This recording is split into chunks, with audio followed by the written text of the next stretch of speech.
You can decide within your mind and within your mindset, am I going to have fun at something or is it going to be misery? And basically what your mind decides is what you're going to have. I want to talk about this idea of play versus work. Now, when I was a kid, think about back when you were a kid too, because I assume you're probably a little bit like me. In the summer, I played outside all day, every day. I climbed trees. I built these crazy ramps and tried to jump my bike, and I would get all jacked up. And then we'd go to one of our favorite activities. We would go to the school once a month when they irrigated it and they flooded it with 6 to 8 inches of water. And this is in Phoenix in the summer. So it's hotter than blazes. Back then we had these things called swamp coolers. We didn't have air conditioning, so it was hot. And we would basically play tackle football and just get crushed into the water. But we were just a dripping mess. It was fun. It was cool. Just had a great time. I can tell you that just through the act of play, I was a fit little fiddle. Probably the best shape of my life growing up as a kid in Phoenix. Not one time during that childhood, though, did I say, hey, Mom, I need to go work out.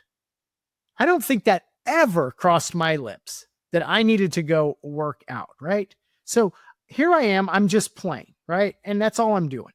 And a lot of you may say, of course, that's a child's life. Because on the surface, it seems like it's 100% just play, zero work, right? And it was to some degree because I didn't have a job and I didn't have work. But when you look deeper at the act of play, right, it was actually a great time of personal growth.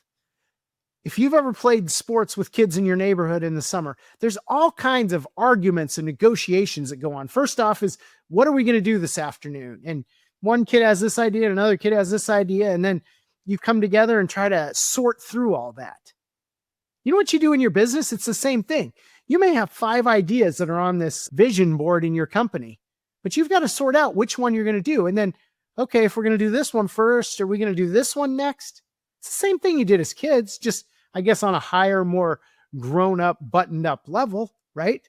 You had to negotiate with your moms about what was okay. How far could you go within the neighborhood? Same thing if you're in a company, you may pick a project, but you're like, how far will the leadership let you push this? You did that as a kid also. There were also a lot of conflicts as kids. You know, you're playing basketball and somebody drives baseline and one guy says, no, you stepped out before you did the reverse layup. And another kid says, no, I didn't. And then there's some arguing. And so there weren't mediators. You had to sort that out. You had to come to terms with it because you were working with those people.